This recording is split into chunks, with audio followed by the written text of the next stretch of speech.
OK, donc nous reprenons le cours. Il y a eu un problème, donc il fallait pour commencer. Donc, cette vidéo, c'est la suite du rappel historique en ce qui a trait à la découverte des antibiotiques.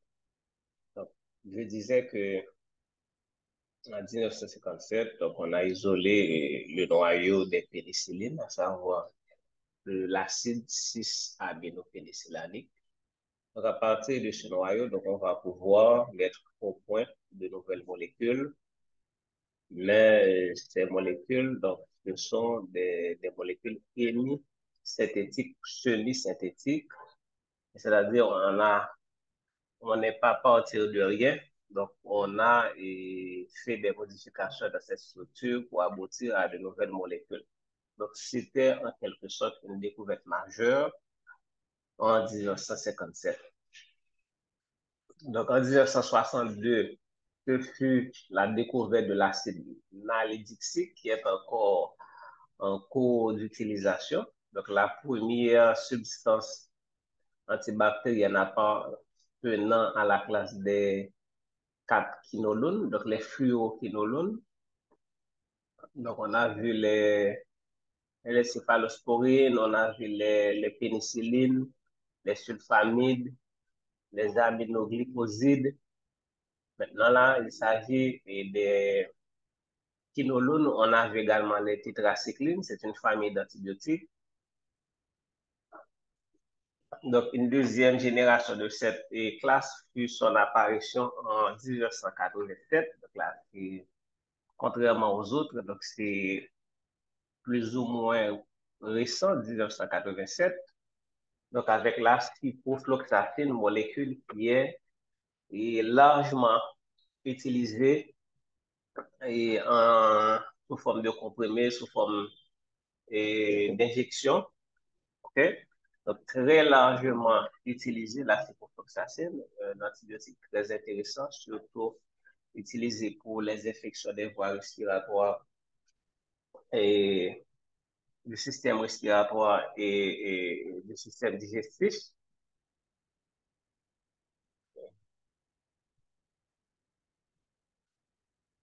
OK, et puis, ce qu'on a dit ici, c'est grâce à toutes des antibiotiques, grâce à tous ces antibiotiques, donc la plupart des maladies, donc du micro-organisme, donc étaient guérissables. Justement, donc avant la découverte des antibiotiques, donc il y a eu beaucoup de morts, vraiment beaucoup de morts liées aux infections. Donc la découverte des antibiotiques donc, a permis en quelque sorte à donc, résoudre donc, tous ces problèmes donc, liés aux micro-organismes pathogènes. Maintenant, puisqu'on parle d'antibiotiques, c'est-à-dire des médicaments qui agissent sur les bactéries. Donc, on va parler des différents mécanismes par lesquels les antibiotiques agissent sur les bactéries. Mais rapidement, on voudrait faire une différence pour vous et on ne va pas vraiment entrer dans les détails, okay? Mais une différence entre la bactérie qui est un prokaryote et une cellule animale qui est une cellule eucaryote. Donc, prokaryote, c'est sans noyau, eucaryote avec noyau. Mais d'autres différences, c'est que vous avez chez la bactérie un ADN circulaire, alors que chez les eucaryotes, c'est un ADN linéaire. Donc, vous avez aussi chez la bactérie une paroi et certaines bactéries possèdent une seule membrane, ok, une seule membrane, mais d'autres possèdent deux membranes, ok, d'autres bactéries possèdent deux membranes, alors que chez les cellules eucaryotes, donc nous avons, alors, eucaryote humaine ou bien animale. Donc, nous avons une membrane plasmique. Maintenant, chez les cellules eucaryotes qu'on trouve dans le règne végétal, donc vous avez un paroi également, une paroi. Alors, une cellule bactérienne possède une paroi bactérienne en plus de la membrane plasmique, tandis qu'une cellule animale ne possède qu'une membrane plasmique. Et on l'a déjà dit. Maintenant, ce qu'il faut savoir en ce qui concerne à la paroi bactérienne, c'est qu'elle est indispensable à la survie de la bactérie. La paroi est indispensable à la survie de la bactérie, donc elle permet à la bactérie de résister aux fluctuations du milieu ambiant. Okay? Donc, elle permet à la bactérie de résister à la fluctuation, à la variation des facteurs du milieu ambiant. Donc, une cellule bactérienne ne possède pas de noyau bien défini, alors que c'est le cas pour une cellule animale. Les cellules animales contiennent divers éléments organisés appelés organites, tandis qu'une cellule bactérienne est relativement simple. Maintenant, en termes de métabolisme, le fonctionnement biochimique d'une cellule bactérienne diffère notoirement de celui d'une cellule animale. Par exemple, les bactéries sont parfois obligées de synthétiser des substances essentielles que les cellules animales doivent recevoir de leur alimentation. Par exemple, les bactéries sont capables de synthétiser l'acide folique, des vitamines B1, vitamines du groupe D, alors que l'homme doit obligatoirement tirer ces éléments essentiels de son alimentation. Ça, c'est différent sur le plan métabolique. Maintenant, puisque on parle d'antibiotiques, des médicaments qui agissent sur les bactéries, donc maintenant, il doit y avoir plusieurs mécanismes donc, par lesquels donc, ces médicaments agissent sur les bactéries. Ou du moins, il doit y avoir plusieurs cibles thérapeutiques au niveau des bactéries et sur lesquelles les médicaments agissent. Donc, n'oubliez pas que pour que le médicament agisse, donc le médicament agit, justement, le médicament doit atteindre une cible thérapeutique. Et dès qu'on parle de cible thérapeutique, donc ce qu'il faut avoir en tête, c'est des molécules. C'est des molécules. Donc, ça peut être un glucide, ça peut être l'ADN, ARN, ça peut être une protéine. OK? Donc, la plupart des cibles thérapeutiques sont des protéines parce que les protéines sont en quelque sorte en plus grand nombre dans l'organisme. Et ce qu'il faut dire aussi, c'est que les protéines participent pratiquement à toutes les fonctions de l'organisme. Donc, c'est pourquoi les protéines représentent les principales cibles pour les médicaments. Donc, maintenant, on peut distinguer ces mécanismes distincts par lesquels les antibiotiques pourraient agir. Nous allons explorer ces 5 mécanismes. Donc, premier mécanisme, c'est la perturbation du métabolisme cellulaire. On a vu que le métabolisme des bactéries diffère notoirement de celui de la cellule animale eucaryote. Donc maintenant, on peut utiliser des médicaments. Il y a des antibiotiques qui interfèrent avec le métabolisme cellulaire. Donc, on appelle ces médicaments des antimétaboliques.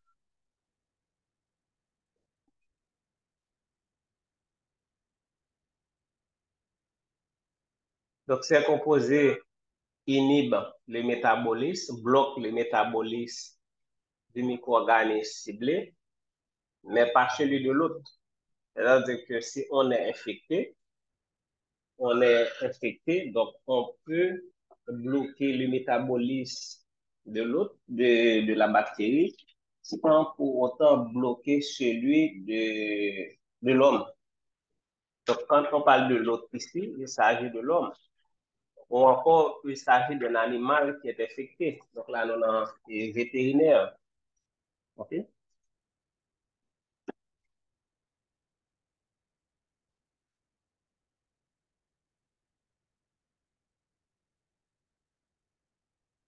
Les exemples les mieux connus, exemples d'antimétabolites les mieux connus, c'est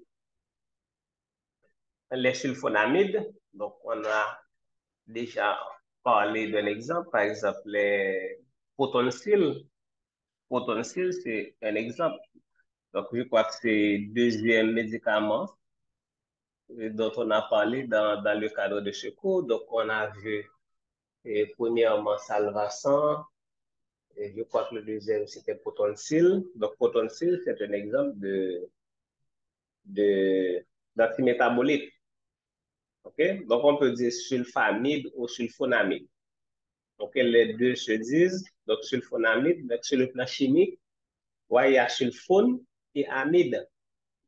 Donc, vous verrez la structure et dans la suite du cours. Donc, sur le plan chimique, c'est sulfone et sulfonamide. Donc, vous avez pour une fonction amide, vous avez sulfone. Donc, vous avez un atome de soufre avec des atomes d'oxygène.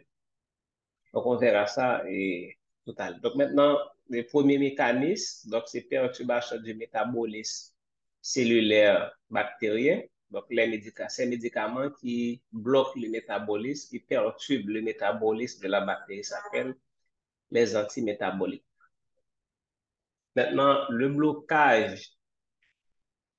OK? Donc, il y a le deuxième mécanisme, c'est inhibition de la synthèse de la paroi des cellules bactériennes. Donc, la paroi bactérienne, comme on l'a vu, est indispensable au fonctionnement de la bactérie. Donc, maintenant, si on arrive à bloquer la synthèse de la paroi, donc c'est que ce blocage donc, aboutira finalement à la mort de la cellule bactérienne.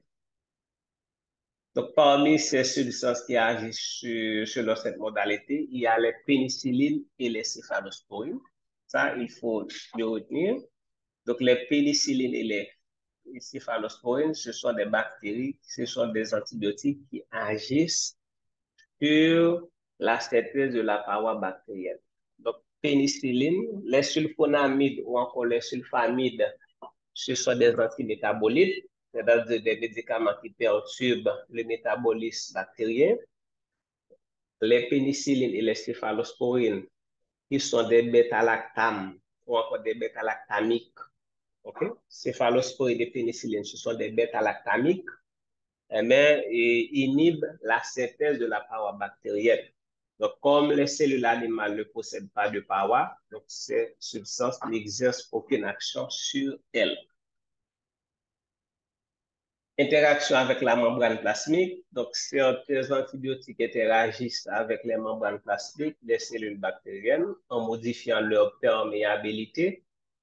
Justement, donc, le rôle et la membrane plasmique joue un rôle fondamental dans les échanges, dans la communication cellulaire, donc les échanges entre le milieu externe et le milieu interne, de communication cellulaire. Donc, maintenant, il y a certains médicaments qui peuvent modifier la perméabilité membranaire. Donc, si la perméabilité membranaire change, donc cela peut avoir de graves conséquences sur la cellule bactérienne. Donc, à ce titre, nous avons les polymyxines et la thyrotricine qui opèrent selon cette modalité, donc les polymyxines.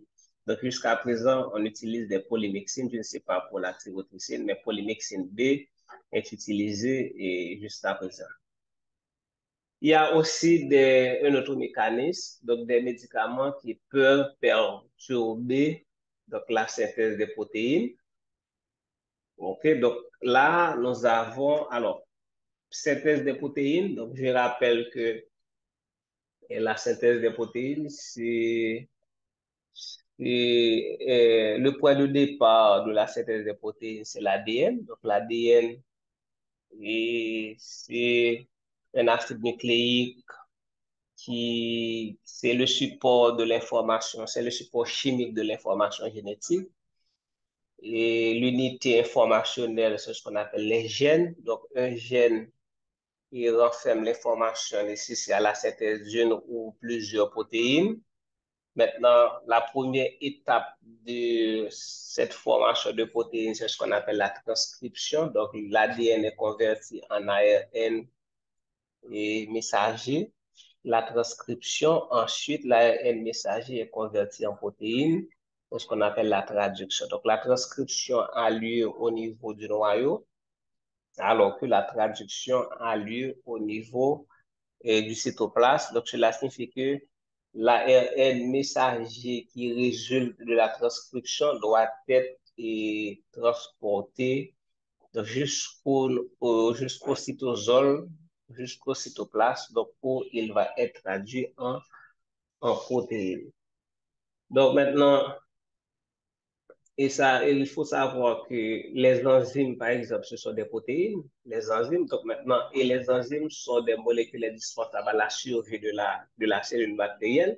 Donc, si on utilise des médicaments qui bloquent la synthèse des enzymes, donc ce serait catastrophique pour la cellule bactérienne. Et ce serait aussi catastrophique pour l'homme. Par exemple, si on bloque certains enzymes dans une cellule eucaryote, donc la cellule ne pourra pas fonctionner correctement et le résultat, ce sera la mort. Donc, parmi ces médicaments qui agissent, qui bloquent, qui perturbent la synthèse des protéines, donc nous avons les rifamycines, donc aminoglycosides, et là, nous avons streptomycine, les tétracyclines, chloramphénicol, donc ce sont des médicaments qui bloquent la synthèse protéique.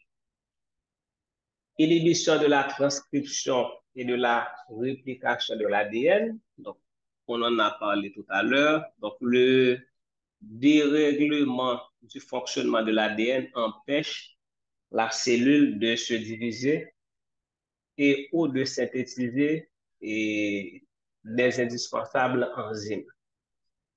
Et il faut savoir que avant que la cellule ne se divise, donc l'ADN doit être répliqué, c'est-à-dire l'ADN doit être multiplié par 2. Donc, si vous avez des médicaments qui bloquent la réplication de l'ADN, la cellule ne pourra pas se diviser parce que la division et la réplication de l'ADN précède la division cellulaire. Donc, avant toute division cellulaire, donc, il faut que l'ADN soit multiplié par 2, de telle sorte que chaque cellule fille qui résultera de la division cellulaire puisse hériter de l'ADN parental en quantité et en qualité. OK? Maintenant, si l'ADN ne pourra pas se répliquer, mais il n'y aura pas aussi de transcription, il n'y aura pas aussi de réplication. Et à ce titre, donc, nous avons acide nalidixique, la proflavine, OK?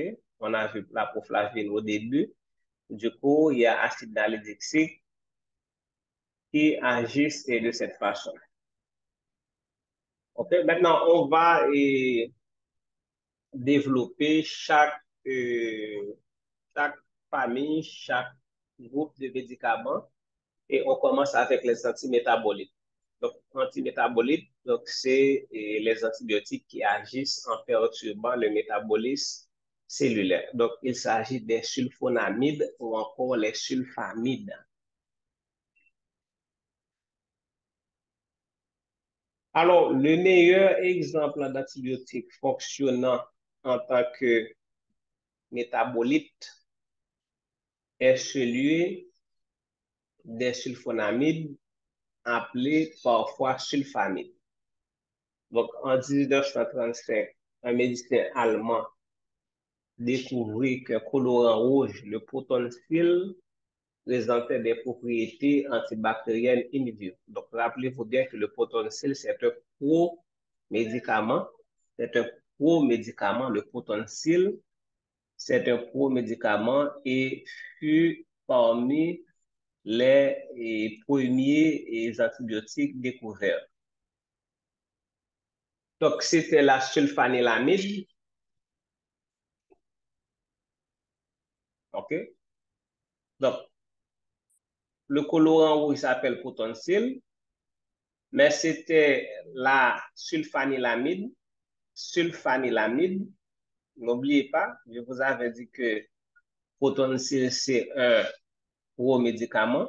Donc, quand le protonsil est métabolisé, eh bien, ce métabolisme libère la sulfanilamide. Donc, la sulfanilamide, c'est la molécule active. OK? La sulfanilamide, c'est la molécule active. Voici protonsil ici. OK? Voici protonsil. Donc, c'est un pro-médicament. Donc, suite au métabolisme du protonsil, donc, on obtient quoi? On obtient sulfanilamide et ce composé avec 3 groupements amino. OK? Ce composé. Maintenant, voici la molécule active. Donc, protonsil, c'est un pro-médicament. Donc, un métabolite du protonsil, voilà, qui attribuait l'action bactérienne à ce dernier. Donc, cette molécule fut alors directement obtenue par synthèse chimique et devient la première substance d'origine artificielle à être active vis-à-vis d'une gamme étendue d'infections. Donc, je pense que vous avez compris. Donc, protonsil, c'est ce colorant rouge qui a une activité bactérienne, mais l'activité bactérienne n'est pas liée vraiment à protonsil, mais plutôt à un métabolite du protonsil. C'est-à-dire que quand le protonsil est métabolisé, donc il a naissance à des métabolites, dont sulfanilamide, qui a une activité, une action antibactérienne.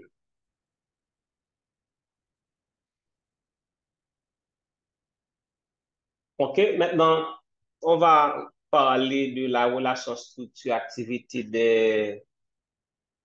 de protonsil, relation structure-activité de protonsil. Donc, qu'est-ce qu'on dit?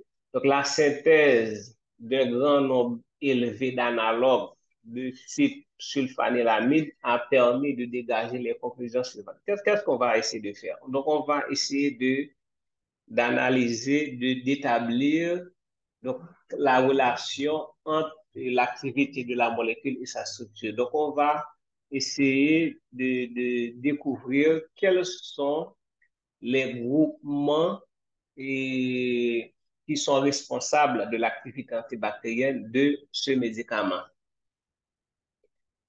Qu'est-ce qu'on dit? Le groupement amino en para est déterminant pour l'activité. Voici le groupement amino en para. OK?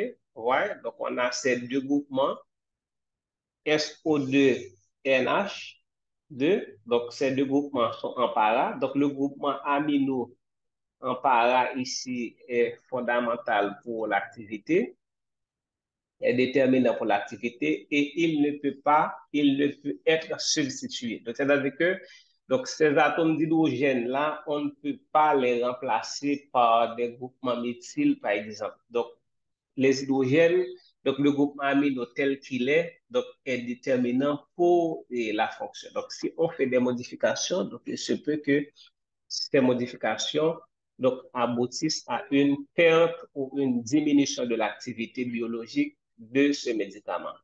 Maintenant, il y a une exception. Donc, la seule exception est lorsque R est un groupement acyle donnant une fonction amide. Maintenant, si on remplace un hydrogène par un groupement acyle, acyle c'est RCO, OK? Acyle c'est RCO. Donc, à ce moment, on a bien une fonction amide, OK? On a bien une fonction amide.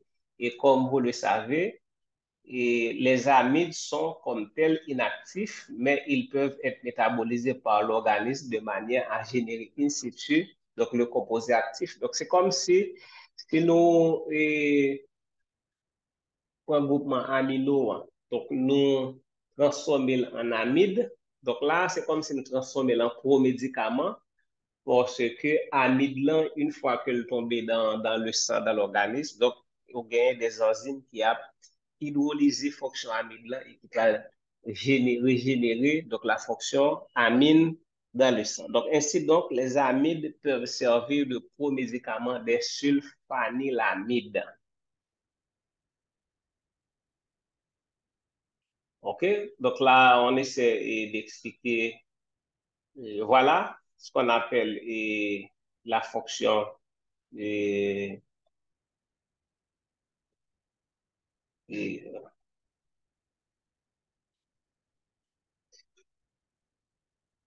alors laissez-moi vous montrer de quoi on parle.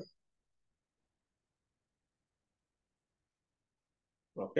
Donc là, voici la fonction amine.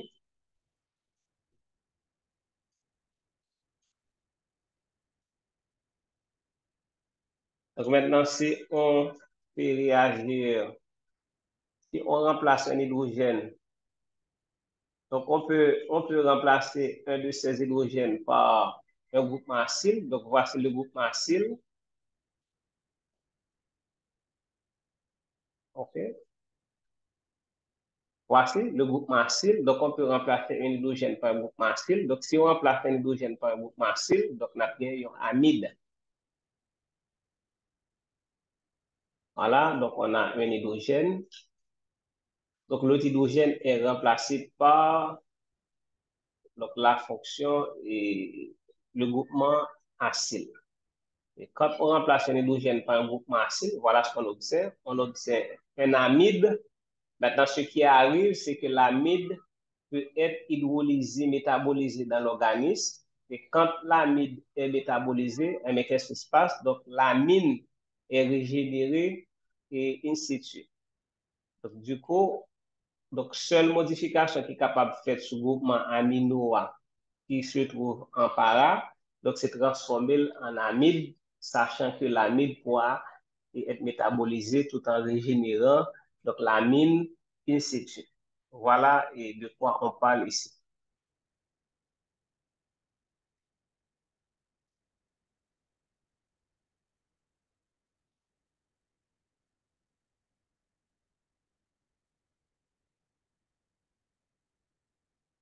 OK, donc nous poursuivons.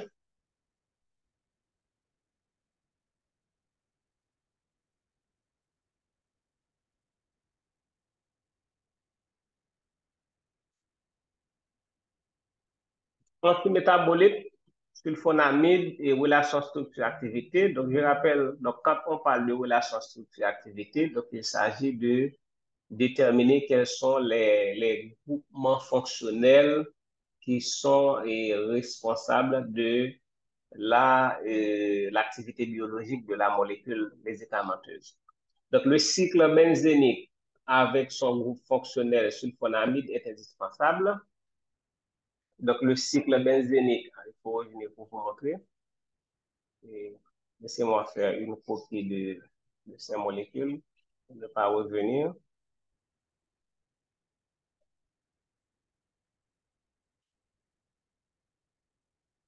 OK.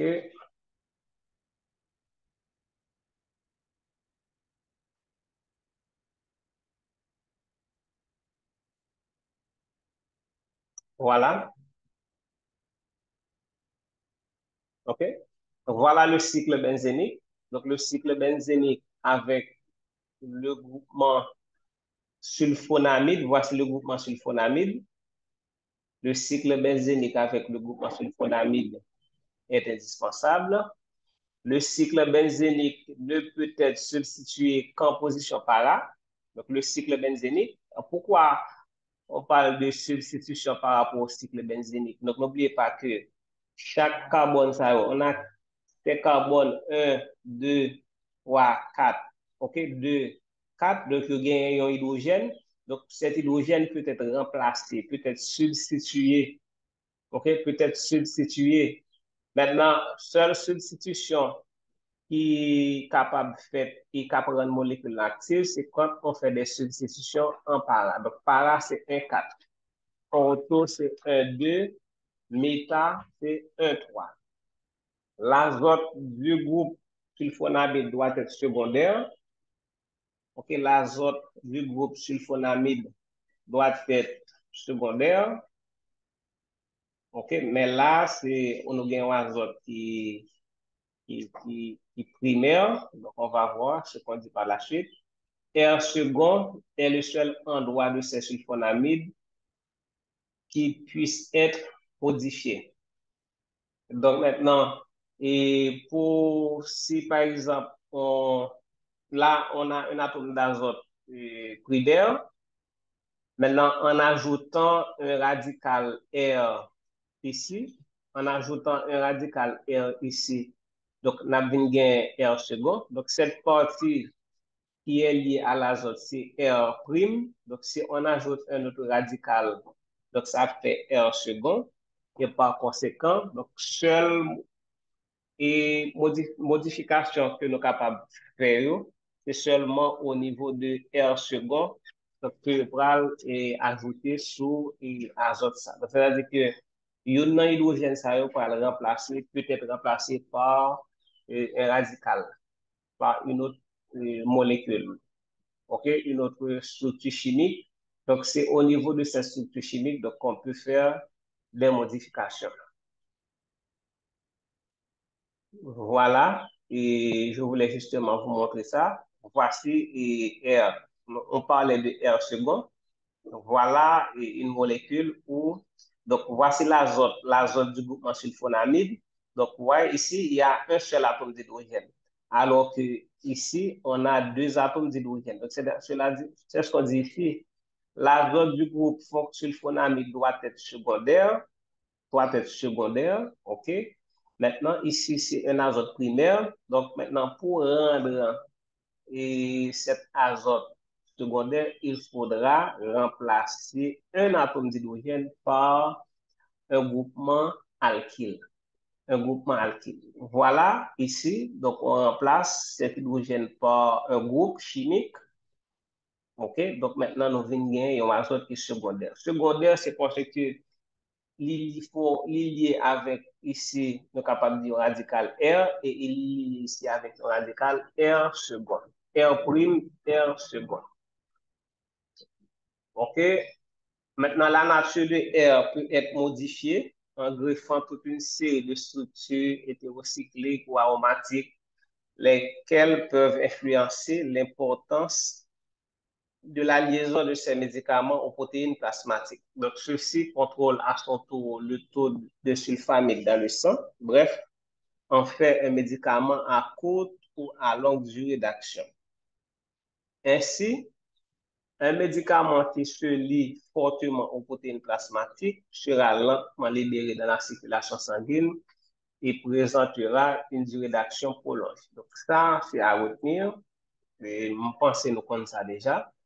Donc, la force de la liaison du médicament aux protéines plasmatiques et conditionne donc, la durée d'action du médicament. Donc, si le médicament est faiblement lié aux protéines plasmatiques, et le médicament sera facilement libéré dans le sang et par conséquent, durée d'action très courte. Mais si c'est un médicament qui est fortement maintenu par les protéines plasmatiques, donc libération très lente et par conséquent, durée d'action médicament est très longue et ça capable également d'accentuer les effets secondaires. Donc maintenant, le fait de changer la nature de R second a également contribué à réduire la toxicité de certains sulfamides. OK? Et le groupe aminoprimaire des sulfonamides, le groupe aminoprimaire des sulfonamides, j'en ai parlé, voici le groupe aminoprimaire. OK? Ici, le groupe aminoprimaire du groupement sulfonamide amine primaire du groupement sulfonamide est acétylé dans l'organisme et les amides qui en résultent donc, sont moins solubles, ce qui peut donner lieu à des effets toxiques. Donc voilà pourquoi on a dit que l'azote du groupe sulfonamide doit être secondaire. L'azote du groupe sulfonamide doit être secondaire, c'est parce que cet azote est acétylé et devient des amides qui sont moins solubles, ok? Des amides qui sont moins solubles, donc ce qui peut donner lieu à des effets toxiques. Donc, si c'est moins soluble, donc l'excrétion sera plus difficile parce que l'objectif du métabolisme des médicaments, c'est de rendre les médicaments plus polaires, c'est de former des métabolites plus polaires par rapport à la molécule d'origine de manière à faciliter l'expression. Donc maintenant, si le métabolisme produit des molécules ou encore des métabolites moins solubles, donc l'expression sera plus difficile à faire et par conséquent, donc capable de gagner des effets secondaires qui liés à ce médicament. Alors, donc là, je me trompe de groupement aminoprimaire. Donc ici, on parlait de ce groupement aminoprimaire. OK, ce groupement amino au lieu de celui-ci. Donc celui-ci doit être une amine secondaire.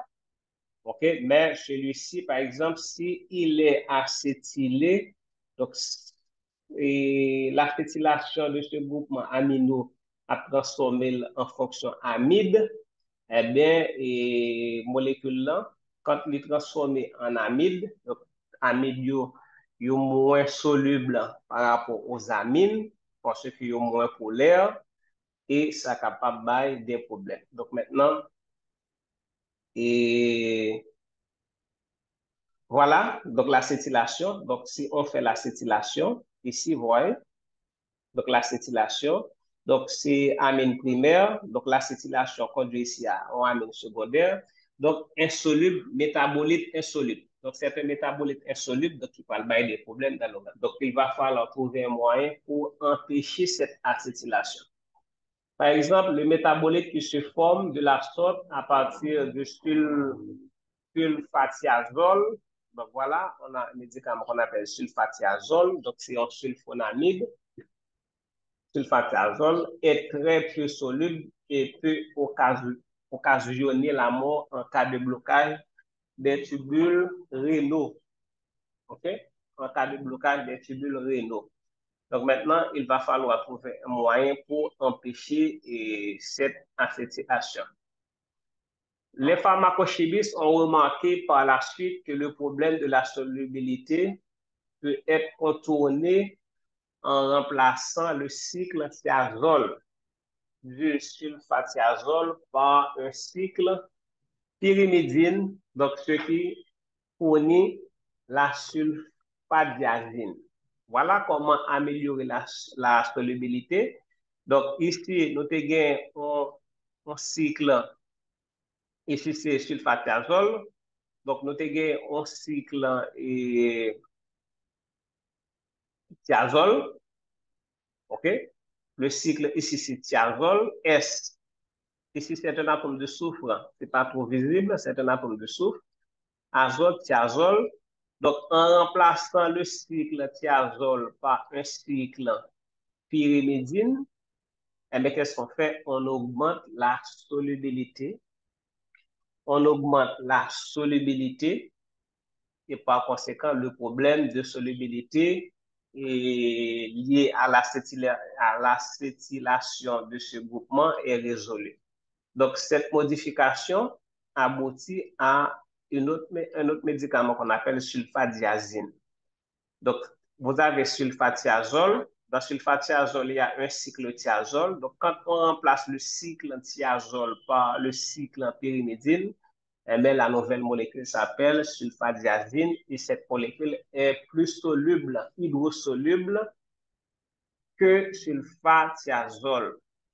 L'amélioration de la solubilité est due à l'acidité du groupement NH de la fonction sulfonamide. Alors, acidité, comment expliquer cette acidité? C'est tout simplement, là, nous gagnons, laissez-moi voir ici,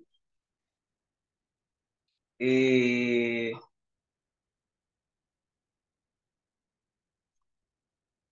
donc, l'acidité est probablement liée à la résonance de cette molécule. Donc là, le fait que nous gagnons un cycle hexagonal, donc cela veut dire que donc, on a gagné plus de structure de résonance avec ce cycle. Donc là, on a gagné azote ça qui est plus polaire parce que cet atome d'hydrogène, ok, donc là, il y a un doublet non liant. Donc, ce doublet non liant est en conjugaison avec le cycle. Donc, c'est-à-dire que ce groupement amino, c'est un donneur d'électrons. Donc, maintenant, en donnant son doublet au cycle, OK, le groupement amino, c'est un groupement électrodonneur. En donnant son doublet au cycle, donc il va venir en charge positive. Donc, c'est charge positive, ça qui va venir polariser et davantage et la liaison et NH et vient rendre beaucoup plus acide. OK, maintenant les sulfonamides application. Donc avant l'apparition de la pénicilline, les sulfamides étaient les médicaments les plus fréquemment choisis pour traiter les maladies infectieuses. Donc les pénicillines ont dans une large mesure supplanté les sulfonamides dans la lutte contre les infections bactériennes, de sorte que pendant pas mal d'années, les sulfonamides ont été relégués dans les polices. Mais il y a eu cependant un regain d'intérêt pour ces médicaments avec la découverte d'une nouvelle race de sulfonamides à durée d'action prolongée, okay? Comme par exemple ces sulfamides de deuxième génération.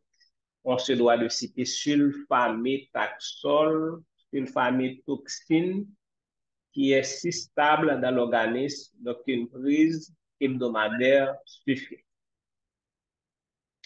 Actuellement, les sulfonamides sont encore prescrits pour les indications suivantes: traitement des infections des voies urinaires, et ophtalmiques, et muqueuses, infection des muqueuses, traitement des infections intestinales. Et probablement, nous connaissons ce médicament et cotrimoxazole, cotrim. OK? Cotrim, c'est trimétoprime associé avec sulfaméthoxacine. Donc là, c'est des sulfonamides. OK? Donc, on médicament ça très bien. Donc, par exemple, le succinylsulfathiazole est un pro-médicament de sulfathiazole. Donc, le groupe succinyl transforme la base de sulfathiazole en acide. Donc, ce qui signifie que ce pro-médicament, succinylsulfathiazole, c'est un pro-médicament est ionisé dans le milieu intestinal, donc qui est légèrement alcalin. De ce fait, la molécule n'est pas absorbée. C'est la lente hydrolyse enzymatique du groupe succinyl qui assure la libération du sulfathiazole actif là où c'est nécessaire. Les sulfonamides agissent en tant qu'inhibiteur compétitif d'une enzyme et empêchent la synthèse de l'acide folique dans les cellules bactériennes. Ils exercent donc cet effet en inhibant la dihydroptéorate synthétase. OK? La dihydroptéorate synthétase. Il faut retenir ça, c'est que n'oubliez pas que les sulfonamides, ce sont des antimétabolites. Donc là, ils interfèrent avec la synthèse de l'acide folique qui est indispensable et au fonctionnement de la cellule bactérienne. Maintenant, il bloque cette enzyme qui s'appelle la dihydroptéorate synthétase qui intervient dans l'assemblage de certains composants de l'acide folique. Donc, il s'agit de trois composants. Et il s'agit de trois composants. Je me rappelle de PABA, je me rappelle de acide aspartique et il y a une autre molécule encore. Je ne me rappelle pas le nom. Donc peut-être on verra ça dans la suite. Sinon, je reviens avec le nom. Donc, dans les conditions normales, l'acide folique est le précurseur tétrahydrofolate. Donc, tétrahydrofolate pour coenzyme F, c'est la forme active de l'acide folique. Une forme active dont le rôle est déterminant pour le bon fonctionnement de la cellule bactérienne. OK? Maintenant, on dit que en effet, le tétrahydrofolate est un transporteur d'unités monocarbonées. Tétrahydrofolate, donc c'est un coenzyme. Coenzyme, transporteur de groupement. Alors, il y a deux groupes de coenzymes. Il y a coenzyme d'oxydoréduction, il y a coenzyme transporteur ou encore et du transfert de groupement. Donc, tétrahydrofolate, c'est coenzyme F. Donc, les mêmes spécialisés dans le transfert ou encore dans le transport d'unités monocarbonées, c'est-à-dire qu'il y a un seul et carbone, comme par exemple méthyle, comme par exemple carboxyle, donc qui sont indispensables dans de nombreuses biosynthèses, dont celles aboutissant aux purines et pyrimidines, c'est-à-dire en définitive aux acides nucléiques. Donc, si les THF ne peuvent plus être synthétisés, cela signifie que toutes les biosynthèses, quelles qu'elles soient, est-ce que vous comprenez? Donc, si on arrive à bloquer la synthèse de l'acide folique et la bactérie, donc on bloque pratiquement toutes les synthèses de la bactérie. Pourquoi? C'est parce que l'acide folique va donner naissance à THF, qui est la forme active de l'acide folique. Et THF, c'est un coenzyme qui participe à la biosynthèse des purines et des pyrimidines qui ont même entré dans la structure des acides nucléiques. Or, les acides nucléiques, notamment ADN, ARN, donc c'est eux-mêmes qui pratiquement à la base de la synthèse des protéines, ok? Donc des enzymes.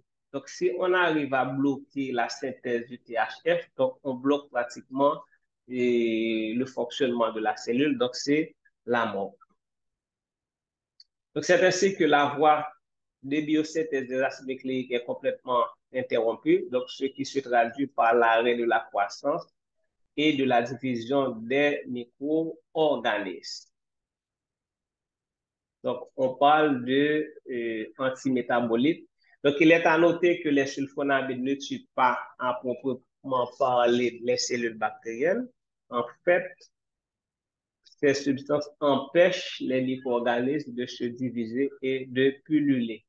Donc, les antibiotiques inhibent la croissance cellulaire, sont qualifiés de bactériostatiques, tandis que ceux qui sont capables de tuer sont qualifiés de bactéricides. OK, donc les sulfonamides se comportent comme des inhibiteurs en jouant le rôle de faux substrat, c'est-à-dire en imitant l'acide para-aminobenzoïque, qui est un des composants normaux de l'acide folique. Donc, je vous avais dit que pour l'acide folique et pour la synthèse de l'acide folique, la bactérie utilise trois composantes. Il y a PABA et acide para-aminobenzoïque, je crois aussi acide aspartique ou acide glutamique, je me rappelle, et je reviendrai avec l'information. Il y a une autre molécule encore. Et la structure de la molécule de sulfonamide ressemble tellement à celle du PABA que l'enzyme est dupée et accepte cette substance dans son site actif. C'est quoi? L'enzyme qui est bloquée, et comment s'appelle l'enzyme encore?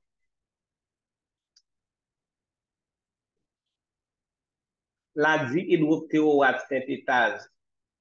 La dihydroptéroate synthétase, normalement, utilise PABA pour la synthèse de l'acide folique. Mais ce qui arrive, c'est que sulfanilamide, par exemple, ressemble à PABA. Donc, quand il y a dans le milieu PABA et sulfanilamide, donc la bactérie ne peut pas faire la différence. L'enzyme ne peut pas faire la différence entre PABA, acide para-aminobenzoïque, voici PABA, acide para-aminobenzoïque et sulfanilamide. Donc maintenant, on a dit que choisit sulfanilamide pensant que c'est pas bas, et bien sulfanilamide, ça va faire le bloquer l'enzyme là. Et si l'enzyme est bloqué, il est inhibé, donc il ne pourra pas continuer à rassembler les trois éléments pour donner acide folique. Donc voilà comment agit les sulfonamides. Donc c'est en bloquant cette enzyme qui est indispensable à la synthèse de l'acide folique. Donc en résumé, donc l'efficacité des sulfonamides est due à deux différences métaboliques essentielles existant entre les cellules bactériennes et les cellules des mammifères. Primo, les bactéries disposent d'une enzyme sensible qui n'est pas présente dans les cellules des mammifères. Donc, dans les cellules panneaux, nous pas gagné la dihydroxyurate synthétase, c'est-à-dire que nous sommes capables de synthétiser la vitamine B9 ou acide folique.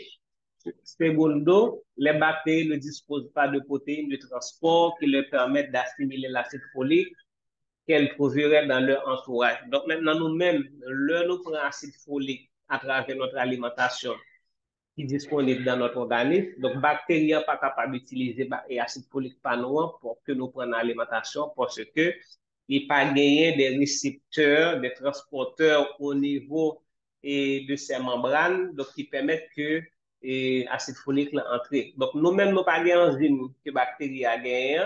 Bactéries elles-mêmes n'est pas capable de subtiliser l'acide folique que nous prenons dans l'alimentation. OK, donc là, c'est d'autres exemples d'antimétabolites que nous gagnons. Donc, j'en ai parlé tout à l'heure. Donc, il y a la trimétoprine. OK, il y a une autre famille qu'on appelle sulfone. Voici sulfone. Ici, c'est trimétoprine. Donc, nous connaissons bien cette association entre trimétoprine et sulfaméthoxazole. Donc, la trimétoprine, dont la molécule est bâtie autour d'une entité diaminopyridine, a fait preuve d'une action antibactérienne et antipaludique et antimalarique hautement sélective et ce par voie orale. Au contraire des sulfamides, cette substance inhibe la dihydrofolate réductase. OK? Donc, premier groupe médicament antimétabolique, même inhibé dihydrofolate et théoate réductase, mais les mêmes c'est dihydrofolate réductase, l'enzyme qui permet de transformer l'acide folique en THF. Donc, alors je vais reprendre. Donc, maintenant, dihydrothéoate réductase, les mêmes li combiner trois éléments pour donner naissance à l'acide folique, mais la dihydrofolate réductase, de transformer acide folique en tétrahydrofolate. OK, maintenant, ce qui est intéressant, c'est qu'il un seul médicament, et trimétoprine, avec un autre médicament qui a bloqué le premier enzyme. Non. Donc, cela veut dire que première étape, là, qui c'est la synthèse d'acide folique, a bloqué. Deuxième étape, là, tout, capable de bloquer. Donc, c'est-à-dire un échec avec première étape, là, donc deuxième étape, là, donc, à corriger l'échec, là. Donc, c'est effectivement pour cette raison qu'on a mis au point cotrimoxazole, qui c'est une association entre, voilà, trimétoprine et sulfaméthoxazole.